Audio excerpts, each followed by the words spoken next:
Okay.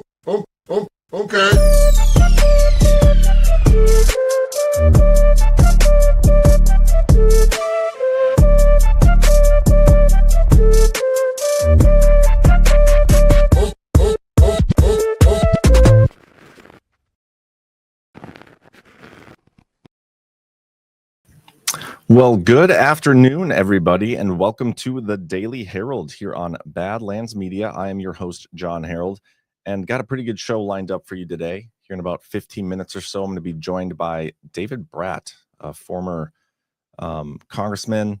He's a frequent guest on Steve Bannon's War Room. He's currently the dean at Liberty University, or not the dean anymore. He was the dean at Liberty University Business School, and he is currently the vice provost for engagement and public relations at that university. So we'll bring him on when he pops in the background here and have a little discussion about a few different things, probably focusing on the economy. But yeah, on top of that, plenty of news going on as well. So let's get a quick word from our sponsors, and then we'll go through some news until he joins us. And first up, we have, let me find the video for him. And know what? I forgot to save it. Well, let me just real briefly talk about the silent Faraday bags. I don't need the video for it. You got to have some protection for your devices, guys. Protect from hacking, tracking, EMF radiation. Give yourself your autonomy over your digital life. Go to badlandsmedia.tv/Faraday. Use promo code Badlands to snag a 10% discount on the silent Faraday cage bags. They are the best in the business. But also we got All Good. And you know what? I didn't get this one in either. Man, I was slacking before the show today. So let me do this. I'm gonna play our soft disclosure ad real quick, and then I'll come back and talk about All Good, and then we'll get into it.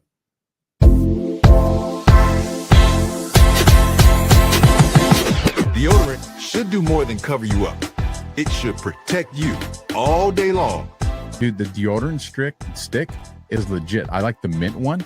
And, you go work out and you kind of get like, you get funky if you work out. Dude, like at the end of my workout, like I'm sweating, shirt got all those sweat. Like I'm like, dude, I still smell good.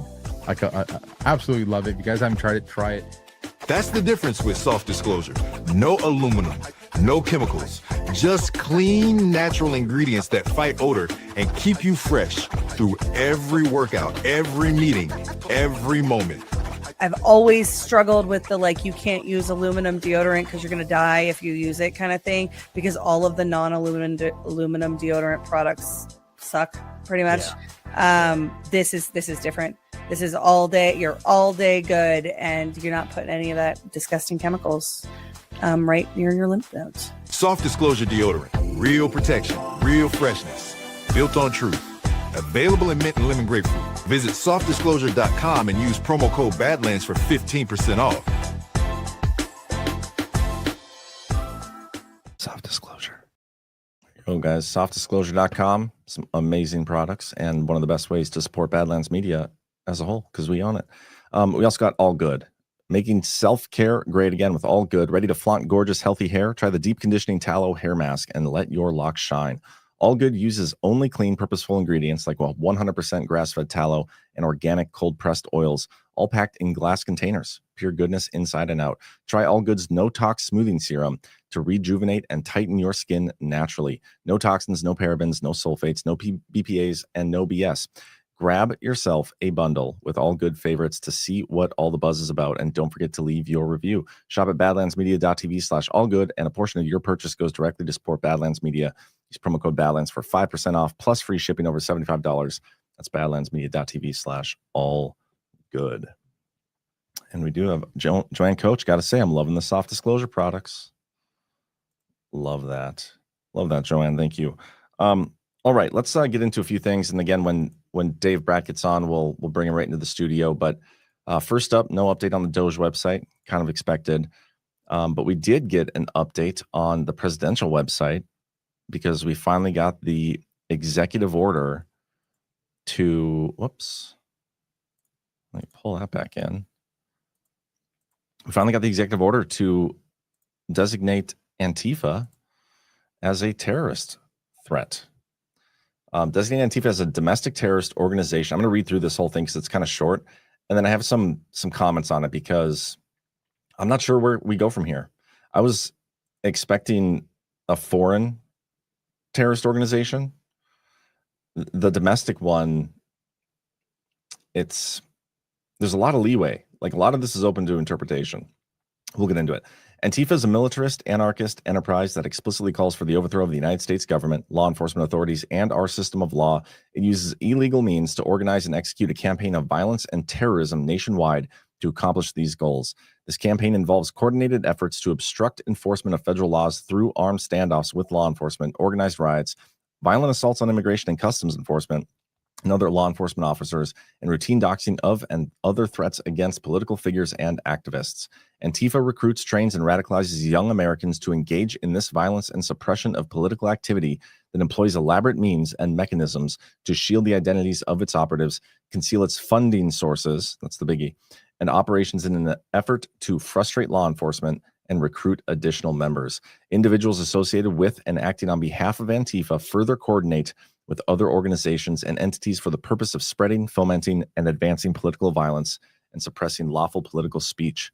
This organized effort designed to achieve policy objectives by coercion and intimidation is domestic terrorism. So everything you said there, great, love it, totally agree. But this is the part where you'll see what I mean. Because of the aforementioned pattern of political violence designed to suppress lawful political activity and obstruct the rule of law, I hereby designate Antifa as a domestic terrorist organization. I mean, that's definitely what they are, and they definitely are, within the jurisdiction of the United States.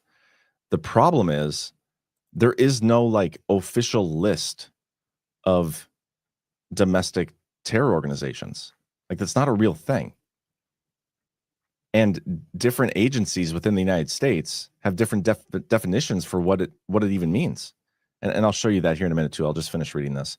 All relevant executive departments and agencies shall utilize all applicable authorities to investigate, disrupt, and dismantle any and all illegal operations, especially those involving terrorist actions connected by Antifa or any person claiming to act on behalf of Antifa, or for which Antifa or any person claiming to act on behalf of Antifa provided material support, including necessary investigatory and prosecutorial actions against those who fund such operations. Now, most executive orders that Trump issues that does something like this, and I'm thinking back to Executive Order 13818, Executive Order 13848 on election interference and stuff, they break down, like in this section, they will define it. They will go through and list all the different ways and people that can be involved when it comes to, and what I might as well just even show you guys what I'm talking about here. Federal Register, show you what I'm doing. We'll go to Advanced Document Search, 13818, Presidential Document, Executive Order, Donald Trump, search. Okay, blocking the property of persons involved in serious human rights abuse and corruption. So the people in the order, they define it, any foreign person you're responsible for, different things. They go through and define it all. But we'll come back to this because our guest just popped in the back here. I think he might be getting his earpieces in. Let me see if I can get him up here. Can you hear me all right, Dave? Don't want to bring you in until you're ready.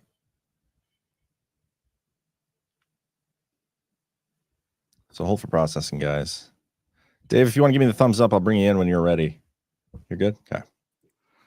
Welcome to the show, Dave Brat. How you doing, sir?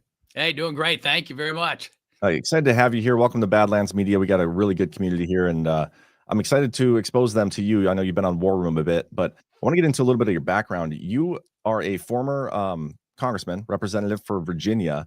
Yep. And I'm reading up on your history because I didn't really get into politics until late 2019, 2020. And you challenged the House Majority Leader at the time, Eric Cantor, in the primary. You were outspent 40-1. Right. Yet you still beat him. Yeah. It's the first time ever that a House Majority Leader was defeated in a primary since the position was even created. And it comes in my mind. And do you want to comment on that? Like, what drove you to get into politics in the first place? And the campaign you ran was very grassroots, no big donors, no donations.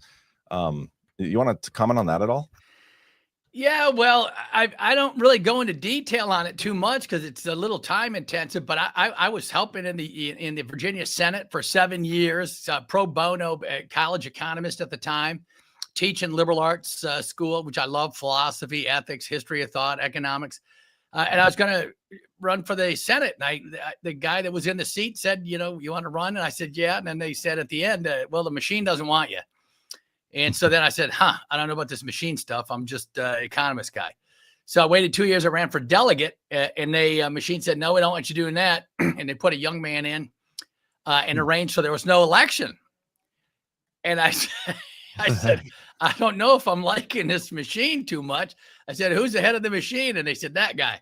I said, well, then I better run against that guy. Wow. And so that guy was going to be the next speaker. He's going to replace John Boehner in the U.S. House. And I started running. I started calling people to give me a little money.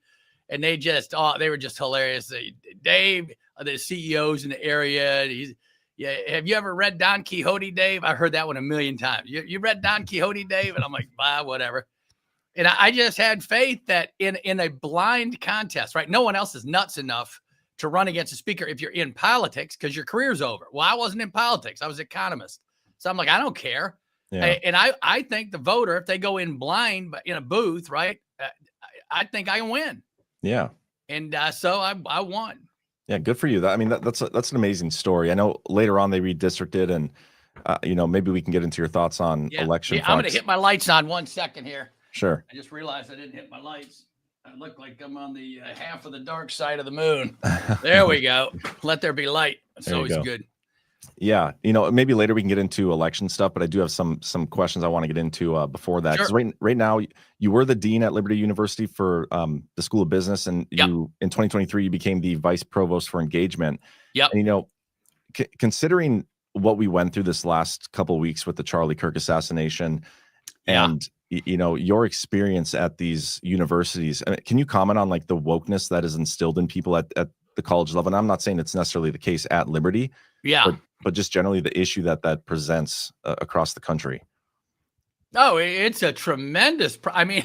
Some people don't think it's a problem at Liberty, and I'm not exaggerating. It's not an issue. It's not here because all of our kids are Christian, right? 99%, and they're very serious, right? I go to the gym in the morning. They're all reading their Bibles and doing their studies before the day starts. They're devoted, and so their God is God. And if your God ain't God, what is your God?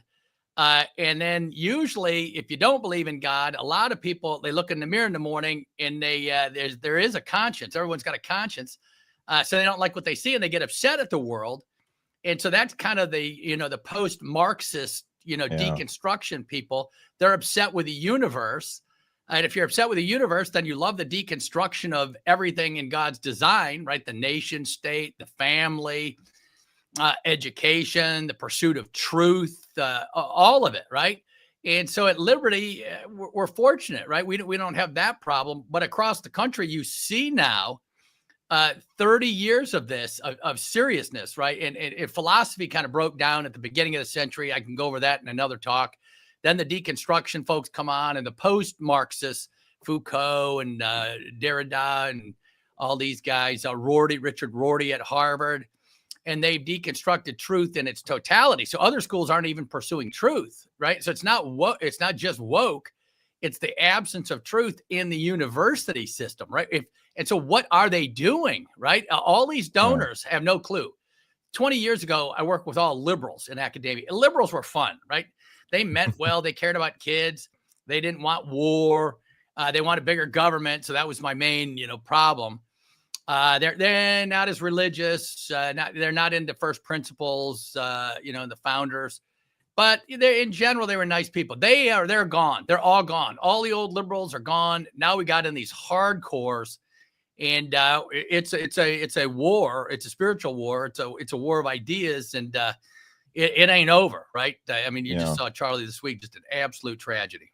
Yeah, you're absolutely right. It is a spiritual war. We talk about that quite often on this network, and I was going through some of your old works, and you actually wrote a paper in 2004 Man, good. It was an interesting one though, because your perspective on this, it was talking about how institutions such as like religion can Yeah. significantly contribute to the long run economic performance. And Yes. this is kind of a transition into more economic stuff with your Yes. business background. But I want you to comment on that, because what we saw after this Charlie Kirk assassination, it feels like a spiritual revival. And so Yeah. not only that, but like what can that lead to in terms of economics? I think that'd be really enlightening. Yeah, well, on the economics, I can go at it from a million ways, but I'll first just validate the idea you just had. And then my paper, I shoved religion in there, and I had a couple Marxists on my committee, and they were not humored with this up in DC, where I did my PhD in economics. But I had I went to Princeton Seminary. I talked to people over at the Institute for Advanced Study, right? So that's the Einstein guys. I talked to the top anthropologist in the world. In another place, I talked to Jim Buchanan, who won the Nobel Prize in economics. He's a Christian guy. He's passed. And all these guys said, they said, I asked this guy on thick description. I said, it sounds like theology. And he goes, yeah, it is, but I can't say that. And Jim Buchanan, I said, your stuff on, collective action where there's a lot of religious undertones, it seems Protestant to me. And he goes, well, yes, but I can't say that. And so I popped, religion into cross-country regressions of Mankiw, Harvard. Everyone was laughing. The paper was so beautifully done. It was like a perfect paper. So I wanted to use a flawless, model paradigm. Yeah. I popped religion on the right-hand side of the regressions, and boom. I mean, it's like 4, not 2. 2 is good. 4's through the roof. And no takers. And other people were doing it. Barrow at Harvard was doing a little of it. But I went full on, Protestant religion, whatever. And why is that the case? Well, Jesus lived at 0. Within 300 years, the Roman Empire went Christian somehow, right? 12 disciples and whatever, right? So it's explosive that way. Then human rights language begins in about the 12th century with the Catholics, right? Human rights language, philosophy, theology, etc., all coming from one idea that we're all made in the image of God. And that's where you get inalienable rights from. Sure. And then if you get that foundation, you start cracking at the politics and England and the history. And then you get our founders. And James Madison went to Princeton Seminary, where I went, and writes the Constitution. He was the first graduate student there in Hebrew. If Hebrew's your worldview, human nature's fallen, so you separate powers. All that's good for economic growth, right? I mean, it's like so easy. And then other people say, your worldview, you're biased, you're Christian. I'm biased. I said, I don't seriously know any other worldview, right? There's no competitor.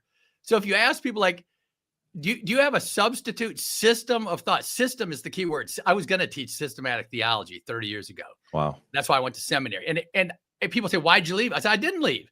Economics is part of systematic understanding of the world.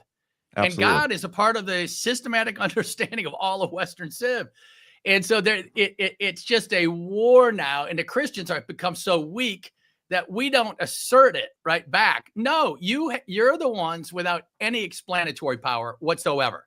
Your models lack complete historical foundations. They lack philosophical foundations. You're the ones missing the boat. We got it, but the Christians are weak. Now, Charlie, that's the revolution here, right? I think it's a turning point, and we may be developing a bit of spinal tissue. I hope so. Speaking of like, I went to a Catholic school. I grew up going to Catholic school. I went and fundraised for a Catholic school system. That's what I was doing before I got into this. My kids go there. I've extensive ties to the Catholic community here in Bismarck, North Dakota. And one of the issues that we're running into is the school choice issue. The Republicans in this state, the governor here, Armstrong, he said that, I'm all for school choice. But then when it came down to it and the legislative session this year, they didn't get anything passed. And I think one of the big issues we always talk about is education in our youth. And here we have Republicans and conservatives that aren't actually supporting school choice, which would allow more kids to get an education at a Catholic school system, which would long-term benefit, people growing up in their faith. And, Trump has campaigned on talking about this, but you were in government yourself. Do you think we're ever actually going to get some form of school choice? Little by little. Florida's pretty solid, and there's a few other states that are pretty good on it. But it's the Republicans are kind of for it, but they're chicken, right? They hear I worked on that issue for 7 years in Virginia. And one of the Republicans on the committee voted no because he used to be a school principal. He's a nice man. And he heard the feet. And I think he had some family in the teaching business. And then you hear those the school unions pounding their feet and flexing their muscle and throwing money at you, and you're dead. And back in the day, Republicans, like when I was in Congress, I didn't have any media. The Richmond Times-Dispatch was grotesque. They would launch and coordinate with the Washington Post, the New York Times, and on and on and on, and the TVs and the mainstream, right? They would blitz. I walked out of my door the first day after I won. I had Saudi Arabia, China. I had every country in the world with their things in my front yard. I was suburban economics professor. And I'm backing out the door and out the driveway. They rolled down my window. That was a mistake. And they said, "Hey, what do you think about the minimum wage? What is good or bad?" And I said, I don't know. I'm going to get my hair cut. Headline, Washington Post and every Brat says he's ill-equipped, not ready to answer serious questions on minimum wage, right? National, and you get annihilated. And then the Republicans annihilated me too, because I wouldn't vote for the budgets and I wouldn't vote for Obamacare repeal, which wasn't an Obamacare repeal. And I was just a simple guy keeping my word, right? And if you do that, man, you get blown up. Yeah, I've had a couple congressmen on, and I got to ask you this question. Since you're not in government anymore, we've seen the corrupt nature, what I think is the corrupt nature of our government, and how much money we send overseas and all these different issues. Yeah. Why should Americans be paying taxes? Well, that's if you want to get down to I got into this the other day on the show. Originally, I can get in big trouble how I answer that question. I know. But I'll go at it in a very serious way. If you go back to 1600s and good old John Locke, he had this thing called tacit consent. And if you're a serious mind and a serious thinker, you have a hard time coming up with why should I go along with this government in the first place? The question you just kind of asked, why should I pay taxes? And so Johnny Locke argued, well, there's this thing called tacit consent. And it kind of peeled off of Hobbes. There's one thing I can kind of get you to go along with me on, and that is you need government to protect your life, to save your life, right? To be without government, you got total chaos. So in that sense, I can kind of get you to go along with this thing called tacit consent. And the basic liberties back then were just life, liberty, and the pursuit of happiness. They were all considered negative rights because no one had to provide you with anything, right? So that kind of answers your question. Since then, we've just added a catalog, right? If you go back into the back of the United Nations or the World Bank, they've created rights out of whole cloth. And our courts have allowed this, right? In our Supreme Court, there's precedent, and it is law now, right? My Tea Party guys were not happy when I explained this. But they are rights in law now to everything under the sun. We've done that legally. And no philosopher or theologian has come up and grounded those things. Other than to say your representatives have voted for this stuff, and the more they vote for, the better they look, right? Like we were just saying, the gross politics of it, the corruption of it. If you vote for more stuff for the people, and then you're going to lose your republic. Yeah, and see, I'm a guy who I also think our elections are fraudulent. So these people that are elected for us, they're they're voting on these things and increasing our taxes and sending more money overseas. And they're not actually representing or held accountable to the people they're supposed to be representing. No, and right. That's an issue I see Trump trying to tackle this and get us out of this this cycle that we're in, but I don't know what it's going to take to actually fully get us out of it. Yeah. And there are some people that I talk to who think like if everybody just stopped paying taxes, like the thing would kind of correct itself. I agree with the tacit consent aspects of it in terms of you need some government, but the government that we need, I think, is very, very, very minimal. But the government we have is just extraordinarily bloated, and they're not going to vote themselves to spend less. They're not going to vote to fix the election process because they're the beneficiaries of it. And so I feel like we're in this stage where almost like stagnant and paralyzed, where I don't know how we get from point A to point B, which is some sort of solution. And I don't know if you have any comment on that. Yeah, well, no, you're right. The problem is the elites and the globalists and the establishment and all the bad guys. You can run 70 coups d'etats, which they have over 70 years. spending billions, toppling governments to enrich a small group of people at the expense. Tucker's airing 9/11 today. Of all things. Yeah. Wait till you see some of the clips of that. Right. And no one gets rounded up. No one gets prosecuted. All the corruption. They tried to take down Russiagate was a coup d'etat against President Trump. He was shot in the end. All of that is clear, right? It started with Democrat politics. All political views are my own, by the way, with Hillary Clinton and the Steele dossier. All that's been documented. And then they gaslight you like crazy.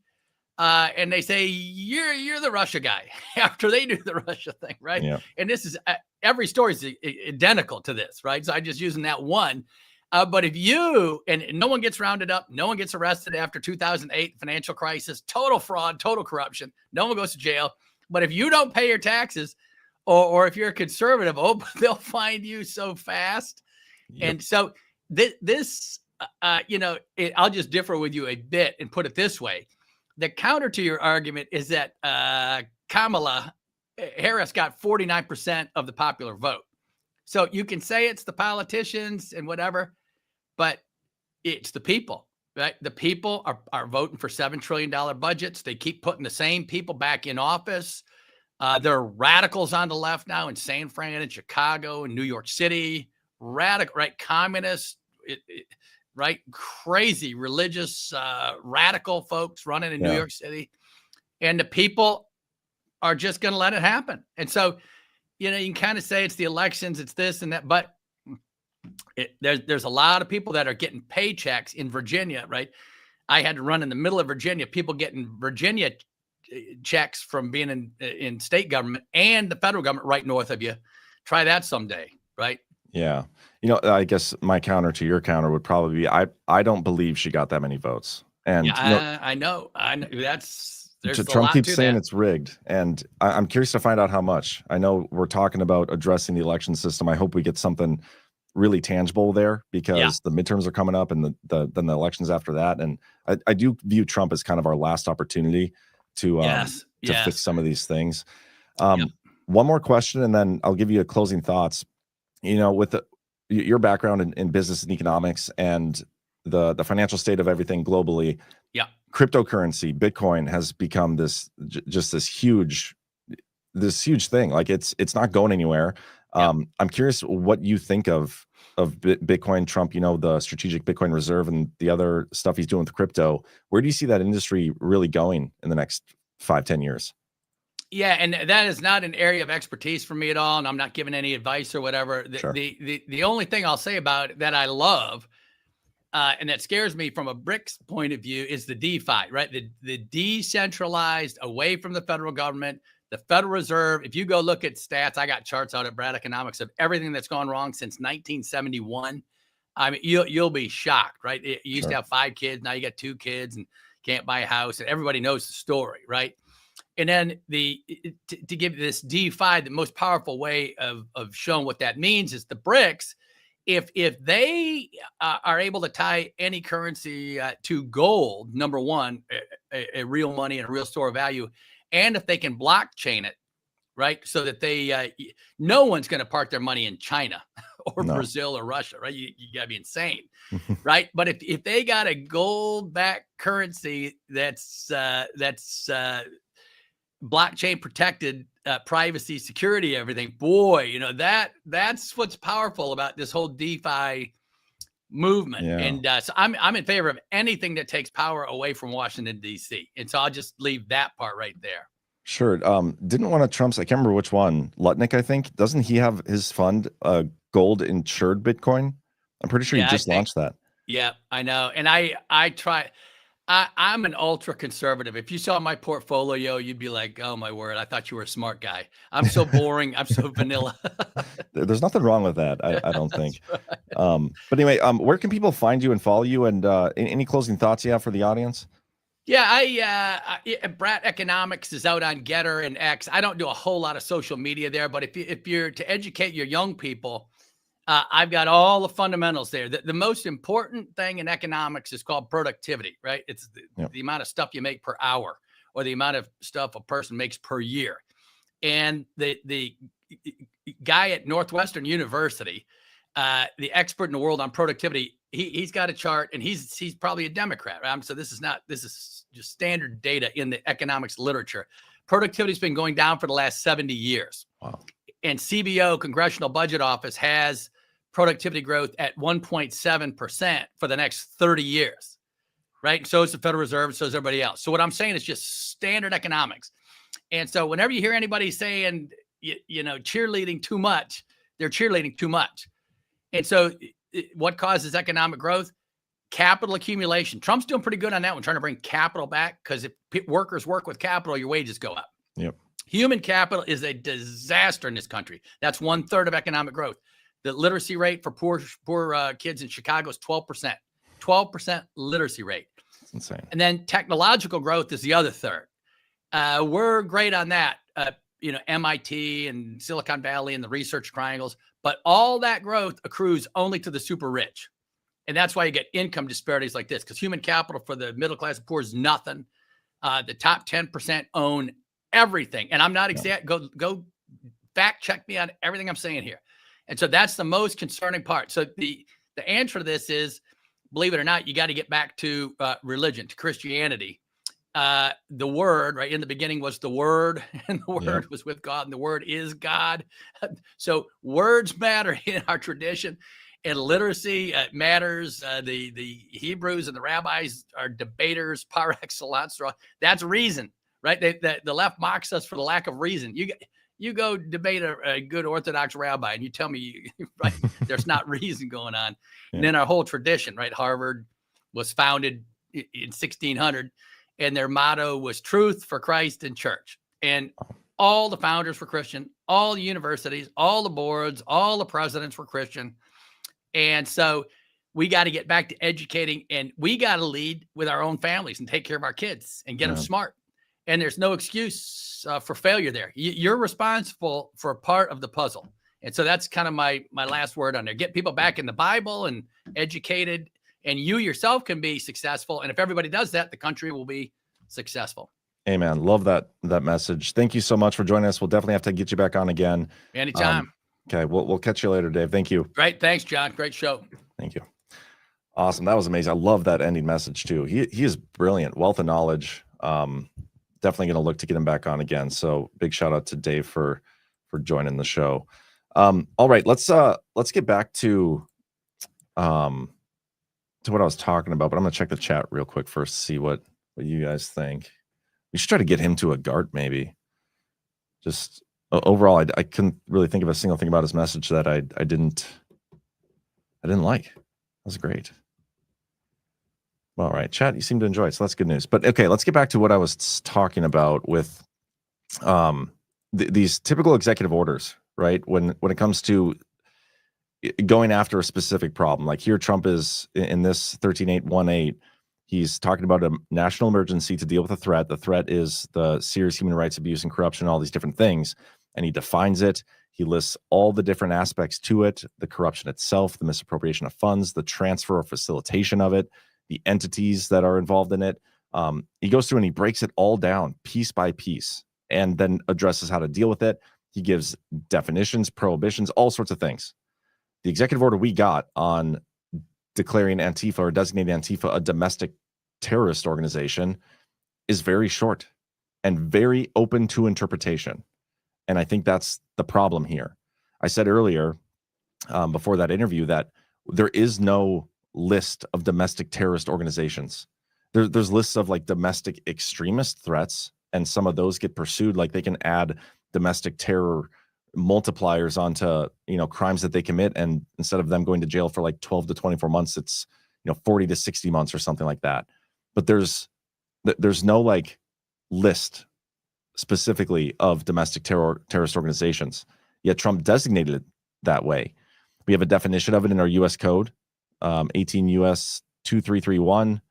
The term domestic terrorism means, let me zoom in on this here, activities that involve acts dangerous to human life that are a violation of the criminal laws of the United States or of any state, appear to be intended to intimidate or coerce a civilian population, to influence the policy of a government by intimidation or coercion, and to affect the conduct of a government by mass destruction, assassination, or kidnapping.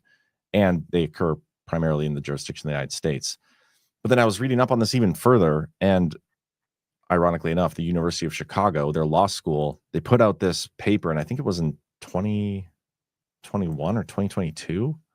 See if I can find the date on this. And I haven't even finished the full thing. Yeah, it doesn't have the date on it, but they're talking about something that happened in 2021 and 2022. So it came sometime after these, but it's talking about domestic terror across state lines, a failed federal framework. Now, a lot of the stuff they're making it about like the white supremacists.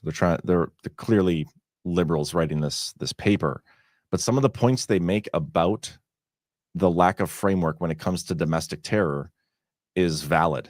And I'm going to read these two sections here just to give you a little context of what I'm talking about. The events of September 11th spurred the implementation of an additional definition of domestic terrorism. In the wake of such terrorist attacks, the Patriot Act was implemented as a means of deterring and punishing terrorist acts both nationally and internationally. The act defines the term domestic terrorism as, and it's everything I just read prior to this, the Patriot Act's expansion of the term domestic terrorism is so open-ended that it can capture a variety of non-terrorist groups. The ACLU stated that the Act's definition is broad enough to encompass the activities of several prominent activist campaigns and organizations, like individuals from Greenpeace, Operation Rescue, the Kiss Island, the World Trade Organization protesters, and Environmental Liberation Front. Additionally, as articulated previously, the Patriot Act's definition of domestic terrorism conflicts with interpretations of the term used by federal agencies. And in the executive order, Trump is telling all executive departments and agencies shall utilize all applicable authorities to investigate, disrupt, and dismantle all these operations, whatever. So they're all going to go after it, but they each have their own different definition. DHS has a term different from the term I read above. The National Counterterrorism Center itself, which at one point was headed up by Chris Miller, it states that departments and agencies differ on their understanding, descriptions, and prioritization of the domestic terrorism threat, which may inhibit analytic research and production. With limited or fewer analytic products, policymakers may conclude that domestic terrorism is not a priority issue. I don't know if we've ever technically had a group labeled an actual domestic terror threat. That's kind of the point I'm getting to. And so this is a little bit unprecedented, which I think will ultimately need to go to like Supreme Court or something to be addressed. Now, I've written before myself, like counterterrorism itself, when it involves foreign terrorist groups, the military has a large role in defending the homeland in those situations. I've talked about that in the Devolution series. It also has a broad response in how it can go after the people funding it. You can actually seize assets when there's foreign terrorist ties. And now maybe, and this is kind of the light at the end of the tunnel here, the bright side of this, I'm hoping that in their initial investigation, so maybe this first executive order allows them more teams and more people to look into Antifa, the network as a whole. And from those investigations, they will be able to tie foreign governments to it if they haven't already, which is kind of shocking. The fact that they don't have foreign involvement when we already have Bill Barr out here in 2020, July of 2020, saying, yeah, we're finding foreign actors involved here. That's already there. Yet they did call this a foreign terrorist organization. But that's my hope, is they ultimately, increase this to a designation that includes foreign aspects, because that's where you can start seizing assets and stuff. There isn't framework like that surrounding the domestic terrorist organization designation. It's never really been done before. It's not a real thing. We don't have a list of it. So I've been saying for a while, I've been looking forward to seeing what they give us with this executive order, and it was sufficiently lacking, in my opinion. But I spent a lot of time on that already. So we only got about 20 minutes left, and there's a lot I want to go through here yet. So I'm going to buzz through a couple things. This is Trump's Truth Social post. There's two good ones. This was number one. This was this morning, talking about the looming shutdown and negotiations with Democrats. I'm going to read through this swiftly.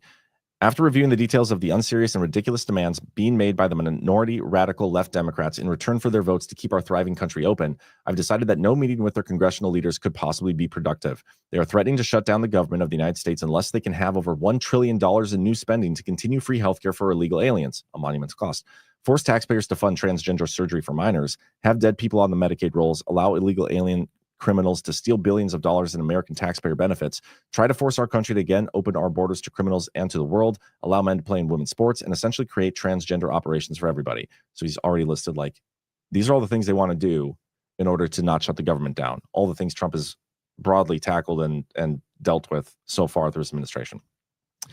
They basically want to undo it. That's what he's claiming. These radical left views and policies is what allowed me to win the presidential election, including all 7 swing states and the popular vote in a historic landslide. There are consequences to losing elections, but based on their letter to me, the Democrats haven't figured that out yet. They are trying to eliminate the popular $50 billion rural and vulnerable hospital fund, which was passed with only Republican votes and proudly signed into law by me. The Democrats in Congress seem to have totally lost their way. They obviously have no idea what it means to put America first or make America great again. All congressional Democrats want to do is enact radical left policies that nobody voted for: high taxes, open borders, no consequences for violent criminals, men and women's sports, taxpayer-funded transgender surgery, and much more. Few people voted for what they represent, which would lead to the destruction of America. Instead, people voted for common sense, and that's what the Republicans and your president, Donald J. Trump, stand for.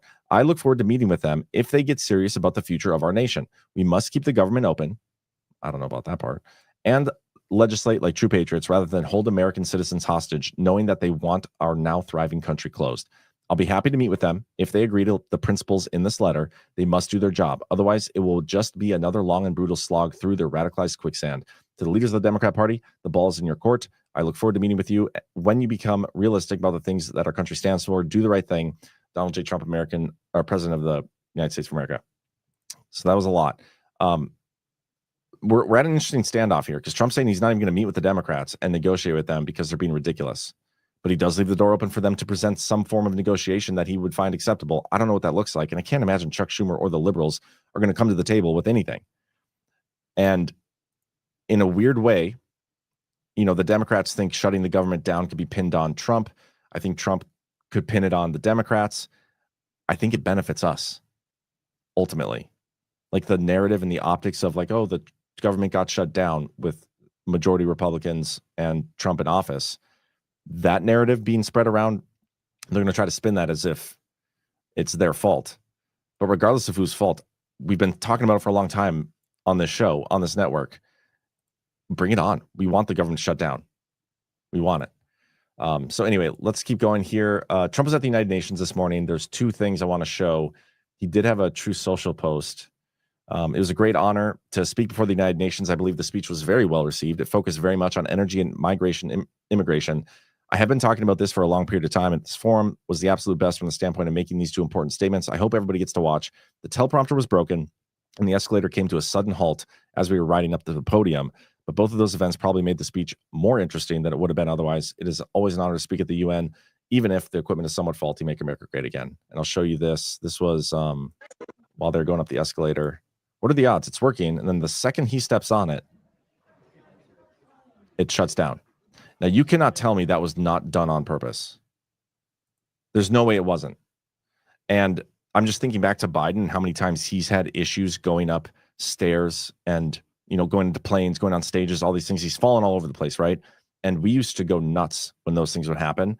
I think they were trying to do that to him. They were trying to like get him walking or onto an elevator, stop it, so there was a fall that they could spin around in the media and do all whatever, do their narrative spin with. That's what they were trying to do here. The next part is the teleprompter. Same thing. They were sabotaging him, guys. He gets up there. Very much appreciated. He's waiting for the teleprompter to turn on. Opens his notes. And I don't mind making this speech without a teleprompter because the teleprompter is not working. I feel very happy to be up here with you nevertheless. And that way you speak more from the heart. I can only say that whoever's operating this teleprompter is in big trouble. Now, if this were Biden and the teleprompter went off, he wouldn't even know what to do. He barely knew what to do when the teleprompters were on. Could you imagine? I think these are intentional, trying to make him look bad, but he nailed it. I didn't watch the whole speech, but I found a couple good clips we'll play here quick. I ended 7 wars, dealt with the leaders of each and every one of these countries, and never even received a phone call from the United Nations offering to help in finalizing the deal. All I got from the United Nations was an escalator that on the way up stopped right in the middle. If the First Lady wasn't in great shape, she would have fallen, but she's in great shape. We're both in good shape. We both stood. And then a teleprompter that didn't work. These are the 2 things I got from the United Nations: a bad escalator and a bad teleprompter. Thank you very much. But he's hilarious, and he spun it his own way, as he does. I will probably have more clips on this tomorrow during the Power Hour, but there's one more I'll play here, him talking about sovereignty, which I always love. So changed. Now they want to go to Sharia law, but you're in a different country. You can't do that. Both the immigration and their suicidal energy ideas will be the death of Western Europe if something is not done immediately. This cannot be sustained. What makes the world so beautiful is that each country is unique.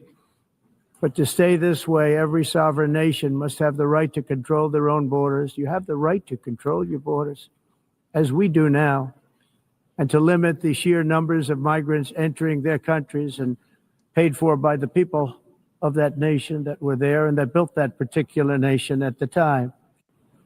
They put their blood, sweat, tears, money into that country, and now they're being ruined.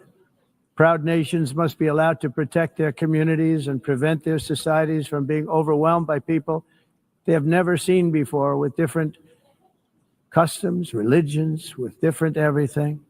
Where migrants have violated laws, lodged false asylum claims, or claimed refugee status for He really hammered how immigration is like destroying a lot of these countries, which I liked. But we got to keep rolling here. There's so much more I want to get to. Jim Jordan today put this out. Breaking: due to our oversight efforts, Google commits to offer all creators previously kicked off YouTube due to political speech violations to return to the platform. I have the actual document here, the letter they wrote to the committee. They talk about a whole bunch of bullshit and things they were doing, and how the Biden administration like forced them to do things, and so they caved and whatever. This is the part right here I want to talk about. 23 and 24. The company terminated channels for repeatedly violating its community guidelines on elections integrity content through 2023 and COVID-19 content through 2024. Today, YouTube's community guidelines allow for a wider range of content regarding COVID-19 and elections integrity, reflecting the company's commitment to free expression. YouTube will provide an opportunity for all creators to rejoin the platform if the company terminated their channels for repeated violations of COVID-19 and elections integrity policies that are no longer in effect. What's pretty creative by these guys, though, is while they were banning conservatives, they would give you strikes because of violating COVID or election stuff. They would give you the strikes for that. But when it came to the actual banning and removal or termination of these channels, and I checked myself, this is what happened with us. This has happened with other creators on Badlands when they had their YouTube channels. For some reason, it was never for the COVID-19 policy or the election policy. It was for like harmful conspiracies. Badlands got that one twice. Or it was for just general harassment or misinformation. They would change the labels. So they knew back then that if they ever had to come back and like say, oh, we're going to let people back on who, and these were the policies we had in place, if they were, removed because of COVID or election stuff, we're going to probably have to let them back on. So let's remove the people, really because they were talking about elections and COVID truths. But if we don't give them that label, then we can still keep those people off. So this is a very sneaky thing, and it's not any actual effort towards free speech. And honestly, regardless, even if they let everybody back on that they've ever banned, that was conservative from like the election of 2020 or even prior through today, if they let everybody back on that was banned for whatever reason, in all reality, that doesn't even matter, because if the algorithms aren't fixed, it doesn't actually change anything about the free speech. Doesn't matter. because they can still suppress the shit out of us because they control the algorithms and how they work it. So the channel is just being reinstated as one thing, and that's great. Some of these people would have big followings. Like I'm thinking of a guy like CanCon, and Zach and Jordan Sather. They all had pretty decent followings over on YouTube, and they were making decent money over there too. If they got their accounts back, that'd be great. But if the algorithms aren't working, it doesn't matter. Are people going to see their channels are even up there? People going to find them? How many of the accounts that were following them were banned that weren't actually streaming? And they weren't banned for COVID or election stuff. They were probably banned for harassment or whatever. This is just a weird, it's a win for Jim Jordan, yay, but we're not actually getting to the root of free speech. They're gaslighting us with this stuff, in my opinion. Let's see what else I got here. I already just talked about that story. Yesterday, the Trump administration got out there. They talked about Tylenol being taken by women who were pregnant, especially early in pregnancies, was tied to autism. And they have announced their autism action plan. The plan directs the FDA, to issue a physician notice and update safety labels on acetaminophen. Research has indicated a potential link between acetaminophen use during pregnancy and early childhood with adverse neurodevelopmental outcomes, prompting officials to urge caution in its use. The Department of Health and Human Services will also launch a nationwide public service campaign to inform families and strengthen public health protections. I'm just thinking back to, my ex-marriage or whatever, and having kids, and that was like the one thing they said was safe. Like you can take, you can't take a bajillion different things, but you can take Tylenol. So how many people, like the fact that they tied that to autism is pretty crazy. Trump has approved Meta's Llama AI for federal use. What a funny name, Llama AI. Government agencies will soon be able to deploy Meta's artificial intelligence system Llama, according to a senior administration official. They've approved like every single one of these. They've approved XAI, Amazon, Microsoft, Google, Anthropic, OpenAI. Pretty sure, I already said XAI. So they're just like approving every single AI. It doesn't matter. So is what it is. Secret Service has dismantled a network of more than 300 SIM servers and 100,000 SIM cards in the New York area that were capable of crippling telecom systems and carrying out anonymous telephonic attacks, disrupting the threat before world leaders arrived for the UN General Assembly. So that is pretty wild. The Secret Service did it, and not like FBI or any of the other agencies. That was honestly the thing that stuck out most to me. But that's cool. Trump blasted UN for not living up to its potential. Kamala Harris returned to The View. Let me find that clip. Because she like directly calls Trump a Nazi. I think that's not the one. Let me find the right clip here. Or maybe that is the one. Maybe we'll just go with it.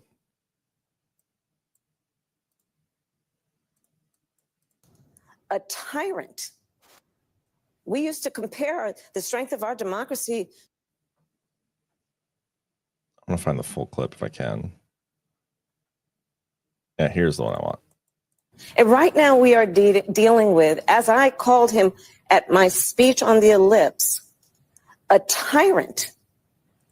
We used to compare the strength of our democracy to communist dictators. That's what we're dealing with right now in Donald Trump. And these titans of industry are not speaking up. And perhaps it is because his threats and the way he has used the weight of the federal government to take out vengeance on his critics is something that they fear, and I get that. I understand why they do. We've seen the demonstration of it. I mean, this coming on the heels of the Charlie Kirk assassination, just kind of wild. It's kind of wild. Not surprising by any means. They've always been the party that's talked like this and are actually stoking violence in this country, inciting violence. But the mainstream media lets them get away with it, and they'll continue to get away with it for who knows how long. But speaking of that, the whole consequence culture thing, Nexstar-owned ABC affiliates won't show Kimmel's return Tuesday, joining Sinclair in preempting programs. So Kimmel wasn't actually fired, as everybody was celebrating and calling for. he was just suspended. And, ironic that he was suspended through Charlie Kirk's memorial, and now he's going to be coming back. And the reason he was suspended, we were told he was suspended and he was about to go out there and like double or triple down, whatever. I don't give a shit. I don't even care about Jimmy Kimmel. Like, I don't care what he says. I really don't. And I don't think anybody does. People who are like freaking out over everything Jimmy Kimmel says, you're just drawing more attention to Jimmy Kimmel. Like if nobody talked about it, if nobody on the right talked about it, it wouldn't even be a thing. But instead, they made this huge issue over Kimmel and what he said. And even though I'm not saying what he said wasn't like disgusting or whatever, I'm not saying that. I'm just saying I don't care. But because we had this whole big freak out and everybody on the right and Con Inc., who was on this, let's go consequence culture people and get them fired from their jobs for saying things, they've basically crowned Kimmel. The left's like, he's their free speech martyr. I mean, I don't know if that's the right word to use, but that's what he is now. Like they tried to cancel Kimmel and they couldn't do it. And so initially we have Nexstar and Sinclair. They're not going to show it on their affiliates, whatever. I bet that doesn't last long. And I bet Kimmel's ratings will be higher. They were tanking, but I wouldn't be surprised if they're higher now because of this whole situation. Because they're going to try to get everybody to rally around the free speech suppression that was inflicted upon Jimmy Kimmel. And I think this is some form of controlled opposition dynamic. Like if you thought he was insufferable before, he's just going to be more so now because he wasn't actually canceled in the first place. And we've drawn so much attention to it. And now he's going to be the face of their defense of consequence culture. And it's totally just controlled oppo. It's making their side bigger, hit their beacon of free speech, whatever, bigger. And it's all because of what Con Inc. did on the right. Funny how that works, isn't it? And all right, I think that's all I got for you guys. So I hope you enjoyed that interview. I hope you don't mind doing me a favor and hitting that thumbs up. That would also be greatly appreciated. Got a couple rants here. Harry Vetch with 2 of them. We have to fix elections. We, the people, can self-correct if we have fair elections. Totally agree with that. But that's the problem. We need to fix our elections. Then Harry Vetch again, fix elections, fix the economy, no fiat currency, and fix free speech, and we fix almost everything. Yeah, the whole free speech thing, we've been kind of pushing that pretty hard here on Badlands the last couple weeks, especially because of this cancel culture thing or consequence culture thing, sorry. And we got some pushback on it, and that's awesome. I mean, I like engaging with people who are earnest but have different opinions because I think that makes us all stronger in our arguments. And if one of us is wrong, that'll come out in the wash.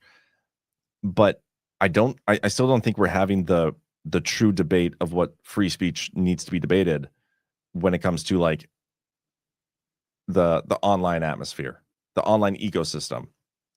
Because in today's day and age, with technology and social media and all these streaming platforms and everything, that's where the exchange of ideas and the debate is really happening. And I know Charlie Kirk and other people go out to campuses and do it in person, all that stuff, and then they stream it. But the actual free speech needs to be on these platforms, and it's not just people being able to log in and say something. It's this has been my point for a long time.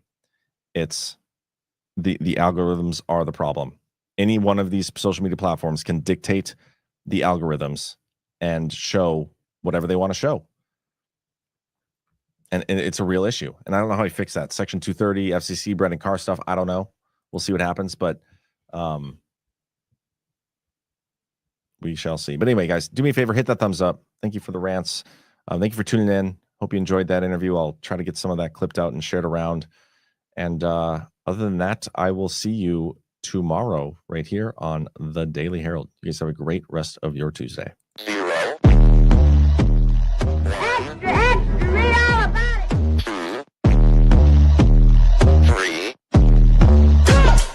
Let's get started.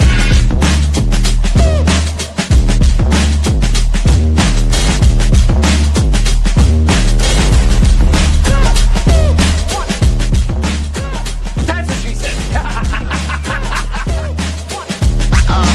Oh, that's real good. Why they stopping me? Stopping me.